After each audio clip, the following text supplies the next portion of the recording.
Good evening guys, आप सभी का स्वागत है मेरे यूट्यूब चैनल पे। तो आज के लर्निंग वीडियो में हम लोग डिस्कस करने वाले हैं difference between equity and future market. Equity market में हमें ज़्यादा पैसा क्यों लगता है as compare to the future market. Future market में हम लोग कम अमाउंट में हम लोग कैसे ट्रेडिंग कर सकते हैं, कैसे उसमें मार्जिन का बेनिफिट ले सकते हैं, लॉट साइज क्या है, और फ्यूचर मार्केट में हमें ज़्यादा प्रॉफिट क्यों होता है as compare to the cash market, और लॉस भी क्यों होता है फ्यूचर मार्केट में। तो ये जो बेसिक कंसेप्ट है, ये जो बेसिक टर्म्स है, इसके बारे में आज हम लोग डिस्कस करने वाले हैं। और वन मोर थिंग, ये पूरा एक बिगिनर वीडियो होने वाला है आज के दिन का। तो इसको आप मेक श्योर कि स्टार्ट टू एंड आप पूरा देखो, ताकि जो बेसिक कंसेप्ट है रिलेटेड टू फ्यूचर मार्केट आपका यहाँ पे क्लियर हो, राइट। एंड इन केस अगर आप चैनल पे नए हो देन चैनल को सब्सक्राइब कीजिए, एंड अगर आपको वीडियो अच्छी लगती है then hit the like button and bell icon को प्रेस कर दीजिए, ताकि जो आने वाले अपकमिंग जो वीडियोस है आपके एंड तक वो आते रहे, right.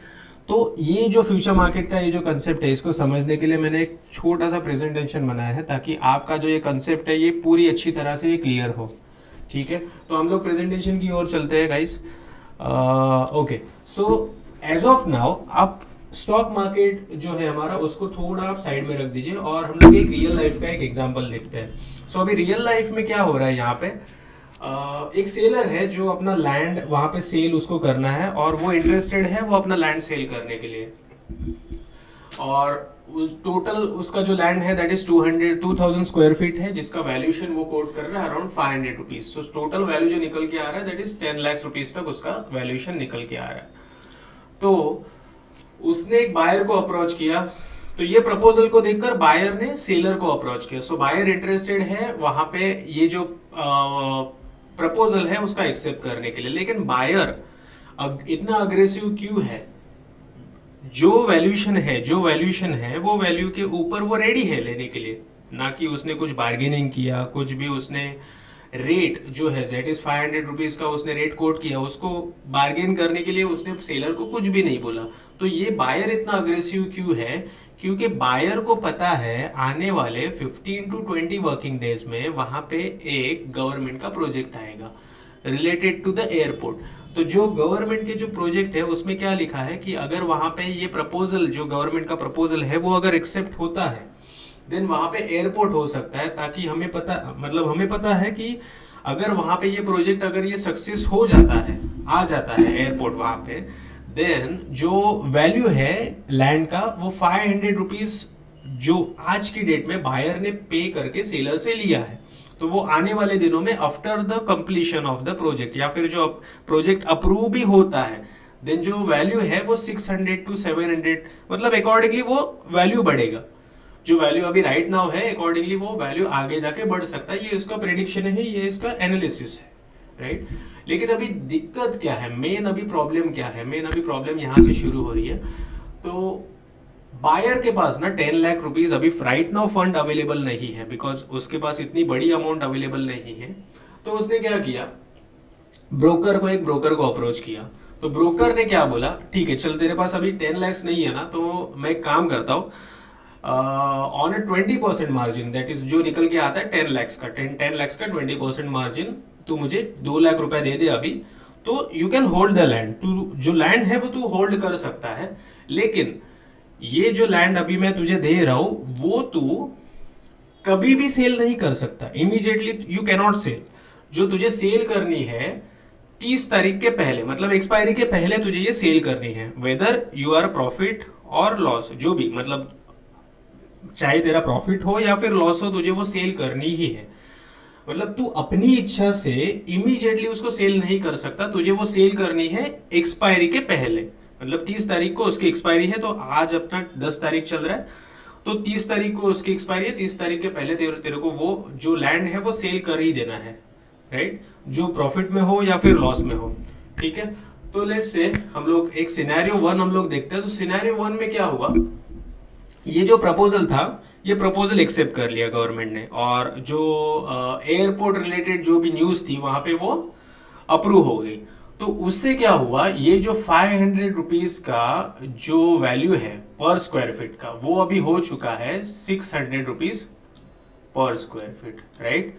So due to which यहाँ पे अभी बायर को कितना प्रॉफिट हो रहा है, ऑलमोस्ट 100 रुपीज पर square feet, we can say that is 500 rupees पे उसने लिया था और अभी 600 रुपये अभी उसका भाव चल रहा है, तो उसको टोटल जो प्रॉफिट हो रहा है 100 रुपीज पर स्क्वायर फीट का उसको प्रॉफिट हो रहा है। So we multiply by 2000 multiply by 100, तो ऑलमोस्ट वहां पे उसका 2 लाख रुपए का प्रॉफिट निकल के आ रहा है। अभी उसने इन्वेस्ट कितना किया ये 2 लाख का प्रॉफिट अर्न करने के लिए, तो यहाँ पे अगर हम लोग देखेंगे तो उसने सिंपली यहाँ पे पे किया है सिर्फ और सिर्फ 2 लाख रुपया, मतलब 10 लाख रुपीज का मार्जिन लिया ना ब्रोकर ने, दैट इज 20%, तो 2 लाख रुपया उसने पे किया और 2 लाख के ऊपर उसको प्रॉफिट कितना हुआ 2 lakh rupees, which is almost 100% ROI guys.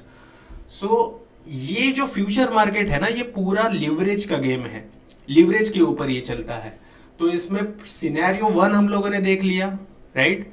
लेकिन अगर ये जो अप्रूवल है, राइट, ये जो अप्रूवल है ये अभी बायर को पता है, ऑब्वियसली ये जो न्यूज है वो सिर्फ बायर को नहीं पता है, ये सेलर को भी पता है, राइट। तो ये सेलर को भी पता है, ये जो न्यूज है वो सेलर को भी पता है कि आने वाले दिनों में एक प्रोजेक्ट आ सकता है जिसकी वजह से जो मेरा लैंड का जो वैल्यू है वो आगे जाके इंक्रीज होगा, राइट। तो वो अपना लैंड क्यों सेल करेगा, तो मान लीजिए, समझ लीजिए कि ये प्रपोजल आने का, राइट, ये जो प्रपोजल आया है वो ऑलमोस्ट 5वीं बार आया है, ठीक है, मतलब 3rd to 4th टाइम आया, ये रिजेक्ट हो गया, अभी ये 5th टाइम भी आया है, तो इसीलिए ऑलमोस्ट 3 to 4 टाइम ये प्रपोजल रिजेक्ट हो चुका है। तो इसकी वजह से सेलर यहाँ पे अभी अग्रेसिव है कि ही वॉज लाइक कि उसको अभी पता चल गया है कि अभी ये हो भी सकता है, नहीं भी हो सकता है, may be he is in urgent need of funds या फिर कुछ भी हो सकता है, तो इसीलिए उसने अपना जो लैंड है बायर को उसने हैंड ओवर कर दिया। लेकिन सिनेरियो 1 हम लोगों ने देखा जहां पे वहां पे उसका जो वैल्यू है प्रॉफिट में कन्वर्ट हुआ, मतलब 500 रुपीज का 600 में कन्वर्ट हुआ। सिनेरियो 2 हम लोग चेक करते हैं, तो सिनेरियो 2 में क्या हुआ कि यहाँ पे जो 4th टाइम 3 to 4 टाइम जो प्रोजेक्ट का जो अप्रूवल था वो आया नहीं, मतलब फेल हुआ। तो 5th टाइम भी अगर वो अप्रूवल रिजेक्ट होता है, अगर वो अप्रूवल रिजेक्ट होता है तो वहां पे क्या हो सकता है, लाइक ये जो 500 रुपीज का जो वैल्यू है वो 450 भी हो सकता है, मतलब जो उसका बाइंग रेट है, जो उसका बाइंग रेट है उसके नीचे भी जा सकता है, राइट। तो ड्यू टू विच यहाँ पे उसको लॉस भी हो सकता है, तो लॉस उसको कितना होगा, सो 500 माइनस 450, तो उसको पर स्क्वायर फीट 50 रुपीज का वहां पे लॉस भी हो सकता है। मतलब आने वाले दिनों में अगर ये प्रोजेक्ट अप्रूव नहीं होता है, फेल होता है, बिकॉज ऑलरेडी ये ऑलमोस्ट 4th टाइम ये रिजेक्ट हो चुका है, तो 5th टाइम भी अगर ये रिजेक्ट होता है, सो ड्यू टू विच जो वैल्यू है वो कम होगी, लैंड की वैल्यू वो डिक्रीज होगी, सो ड्यू टू विच वहां पे उसको लॉस कितना होगा 50 रुपीज पर स्क्वायर फीट। सो अगर हम लोग कैलकुलेट करते हैं 2000 मल्टीप्लाई बाय 50, तो उसका ऑलमोस्ट वहां पे 1 लाख रुपीज का लॉस होगा। तो यहाँ पे हम लोग ऐसा अज्यूम करते हैं कि उसको यहाँ पे सिनेरियो 2 में उसको 1 लाख रुपीज का लॉस हो रहा है, राइट। अभी ब्रोकर के पास उसने मार्जिन अमाउंट कितना दिया है 2 लाख रुपीज, जिसमें ऑलरेडी 1 लाख रुपीज लॉस हो चुके हैं, अभी बचे कितने हैं 1 लाख रुपीज। अभी आने वाले और दिनों में लाइक एक्सपायरी को अभी और 1 हफ्ता बाकी है, मतलब ऑलमोस्ट 6 to 7 वर्किंग डेज अभी बाकी है। तो आने वाले दिनों में अगर ये प्रोजेक्ट फेल होता है तो जो 450 का आज की डेट में अगर उसको सेल करना है, अभी जो बायर है उसको अपना पोजीशन या फिर उसको ये लैंड अभी किसी और को अगर हैंड ओवर करने तो उसको 450 में सेल कर सकता है वो।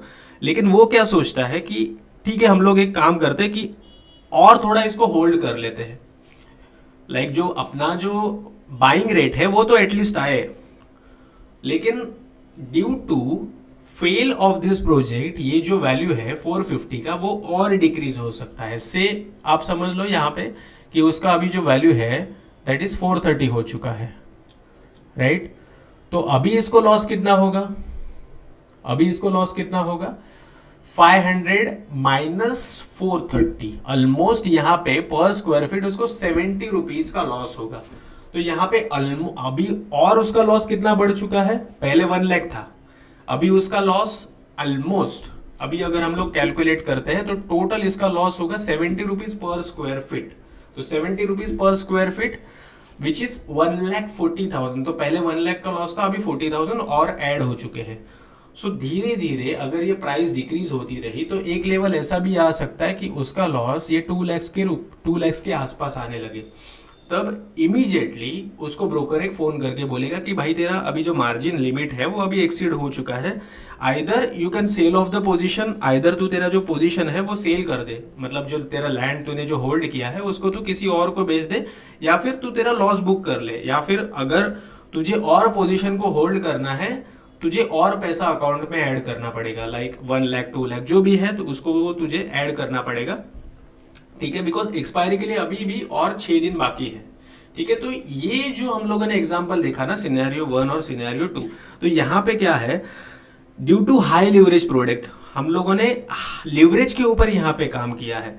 अभी अगर यही चीज हम लोगों ने कैश में की होती, लाइक मेरे पास मैंने उसको पूरे 10 लाख रुपए दिए होते तो I can hold the position, मैं वो पोजीशन को होल्ड कर सकता था। मतलब अगर ये 5th टाइम भी रॉन्ग हुआ है, मतलब ये 5th टाइम भी अगर ये फेल हुआ है प्रोजेक्ट के रिलेटेड जो भी न्यूज है वॉट एवर, तो अगर वो 6 टाइम 7 टाइम्स अगर होती है, 6 या 7 टाइम में वो अप्रूवल होती है, तो वहां पे जो बाइंग वैल्यू है उसके ऊपर प्राइस जाएगा, राइट। तो ऑब्वियसली उसको वहां पे प्रॉफिट होगा। तो इसीलिए कैश मार्केट में प्रोबेबिलिटी ज्यादा है प्रॉफिट की, राइट। अगर उसके डायरेक्शन में, अगर हम लोग ट्रेंड के डायरेक्शन में चले, उसके डायरेक्शन में अगर हुआ मार्केट देन उसको प्रॉफिट होगा, अगर नहीं हुआ देन वहां पे लॉस भी हो सकता है। तो इसीलिए वहां पे फ्यूचर मार्केट में क्या है, हम लोग मार्जिन के ऊपर काम करते हैं। So due to high leverage product हमें वहां पे प्रॉफिट भी हो सकता है और लॉस भी हो सकता है। ऑब्वियसली अगर प्रॉफिट होता है तो वो पूरा आपका 2 लाख के ऊपर आपका 100% जो भी है 1 लाख 2 लाख आपका प्रॉफिट होगा, लेकिन अगर लॉस होगा तो आपके वो 2 लाख के मार्जिन में से उतना वो माइनस हो जाएगा। तो एक सर्टन लेवल ऐसी भी आ सकती है कि ये जो 2 लाख का मार्जिन है वो आपका फुल कंप्लीट होके वहां पे आपका पोजीशन इमीडिएटली आपको स्क्वायर ऑफ भी करना पड़ सकता है। अगर आपको स्क्वायर ऑफ नहीं करना है then you have to add the margin, right. तो आई थिंक अभी ये जो फ्यूचर और कैश मार्केट रिलेटेड जो आपका क्वेरी या फिर जो भी क्वेश्चंस है, जो टर्म्स है, कंसेप्ट है, ये आपका क्लियर हो चुका है। तो अभी मैं आपको लेके चलता हूँ जो अपना ज़ीरोधा का जो वेबसाइट है, ज़ीरोधा में मार्जिन कैसे कैलकुलेट होता है, राइट।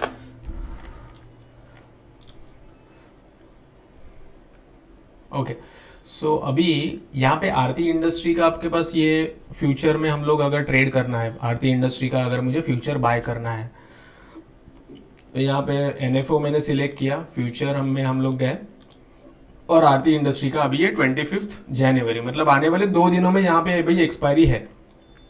तो लेट्स सी, यहाँ पे अभी आपको क्वांटिटी जो है वो 1 या 2 आप नहीं ले सकते, इसमें आपको लॉट में लेना पड़ेगा। तो अभी यहाँ पे इसका जो लॉट साइज डिसाइड किया है एज पर एक्सचेंज के हिसाब से, तो जो है वो 1000 है। तो इसको अगर मैं ऐड करता हूँ तो यहाँ पे अपने को मार्जिन कितना देना पड़ेगा, दैट इज 1,41,560, राइट, 1,41,560। लेकिन यही चीज अगर आपको कैश में अगर करनी है, यही चीज अगर हम लोग कैश में करते हैं, तो अगर 1000 क्वांटिटी अगर मुझे बाय करनी है, मतलब आने वाले दिनों में मेरा ये प्रेडिक्शन है कि आने वाले दिनों में आरती इंडस्ट्री का जो शेयर है वो बुल रैली हो सकता है, वो प्राइस इंक्रीज हो सकता है। तो यहाँ पे फ्यूचर में हमें कितना मार्जिन लग रहा है, 1,41,560। और आरती इंडस्ट्री का अभी शेयर अभी क्या चल रहा है, लेट्स सी, हम लोग अभी चलते हैं चार्ट के ऊपर और आरती इंडस्ट्री का हम लोग यहाँ पे चार्ट ओपन करते हैं। तो आरती इंडस्ट्री का अगर यहाँ पे डेली के टाइम फ्रेम पे अगर हम लोग देखते हैं तो ये स्टॉक अभी क्लोज हुआ है ऑलमोस्ट 642 पे। तो 1000 क्वांटिटी मल्टीप्लाई बाय 642, मतलब ऑलमोस्ट आपको 6,42,000 का वहां पे मार्जिन देना पड़ेगा इन केस अगर आप कैश में ट्रेड कर रहे हो, राइट। लेकिन वही चीज अगर आप फ्यूचर में ट्रेड कर रहे हो तो आपको वहां पे मार्जिन अमाउंट देना पड़ता है, दैट इज 1,41,560, राइट। तो ये मार्जिन अगर आपका मतलब आपके फेवर में अगर चलता है मार्केट, जो पोजीशन आपने लिया है फ्यूचर में, वो पोजीशन अगर आपके फेवर में होता है, देन आपका वहां पे अकाउंट में जो मार्जिन है वो इंक्रीज होगा। You can sell of the position before expiry, आप उसको सेल भी कर सकते हो, you can exit the position. और लेकिन दूसरा सिनेरियो हम लोगों ने जैसे अभी देखा, अगर वो आरती इंडस्ट्री का जो शेयर है वो अगर फॉल होता है तो जो मार्जिन है वो आपका कम भी हो सकता है, मतलब जो आपका पोजीशन है वो लॉस में भी आ सकता है। So before expiry you have to sell. आप ज़्यादा उसको होल्ड नहीं कर सकते हो, लेकिन अगर वही चीज़ अगर आपने वो 6.5 लाख रुपए दे के उसको कैश में ले ली, तो वहाँ पे you can hold that position, because कभी ना कभी जो आरती इंडस्ट्री का जो शेयर है वो ऊपर आएगा, बिकॉज कंपनी अच्छी है, उसके फंडामेंटल्स अच्छे हैं, उसका आपने अगर प्रीवियस बैक टेस्ट अगर किया है, एनालिसिस अगर आपने किया है, पी रेशियो एवरीथिंग आपने अगर चेक किया है, तो यू आर डैम श्योर कि आपको लग रहा है कि ये आरती इंडस्ट्री का आने वाले जो दिनों में जो शेयर्स है वो इंक्रीज होगा, right. But because of future market, आपने फ्यूचर में ट्रेड लिया है क्योंकि आपके पास पैसा कम है, सो आपको वो पोजीशन एक्सपायरी के पहले एनी हाउ सेल करनी ही होगी, whether you are in profit or whether you are in loss. So I hope so अब ये जो कंसेप्ट है फ्यूचर और इक्विटी मार्केट रिलेटेड, ये आपका थोड़ा बहुत क्लियर हो चुका होगा। थोड़ा बहुत नहीं बोल सकता हूँ, लेकिन ऑलमोस्ट 80 to 90% आपका क्लियर हो चुका है, राइट।